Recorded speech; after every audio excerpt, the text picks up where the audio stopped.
average unsuspecting American, they have presented themselves as the enemies of liberty, enemies of private property, and enemies of the rule of law. The sway Black Lives Matter has over our country right now has become that of an occupying force. And I pointed out, because I'd gone to the Black Lives Matter website, that they were Marxists. It looked like, that the planks came from the Communist Manifesto. They were talking about overthrowing the state. And at that time, I said that Black Lives Matter was a destructive force in our society, and it was a problem. And I caught a lot of grief for saying that. Now the founders of Black Lives Matter, they've come out. They've come out as Marxists. I also think that the first thing I think is that we actually do have an ideological frame. Myself and Alicia in particular are trained organizers. We are trained Marxists. And Black Lives Matter is supported by forces that would like nothing more than to occupy the United States in some way, shape, or form.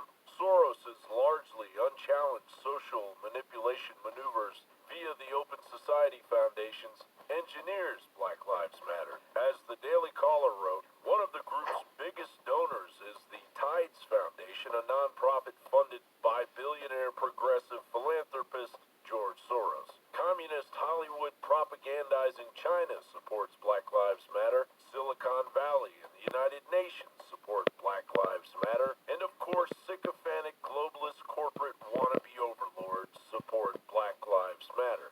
And who can forget when the moronic Democrats paraded their pseudo-solidarity by unwittingly wearing the African scarves identified with a slave industry African nation, while the entertainment of the left celebrates Black Lives Matter only to face the facts once their beloved Hamilton is revealed to actually be a celebration of the very people they despise. Black Lives Matter is merely a successful catchphrase to strengthen the planks of communism that already exist in the United States in varying degrees.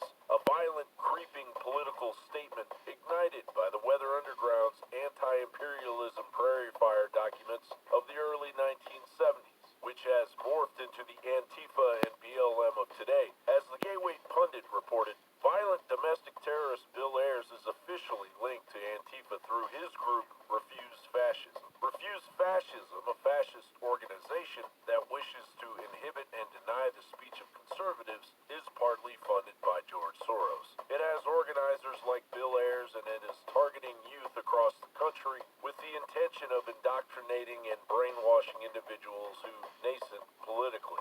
Though it arrived with hushed overtones from the leftist media rather than a bold announcement, Black Lives Matter revealed their ridiculous demands, and it reads like a modern-day Weather Underground communist takeover.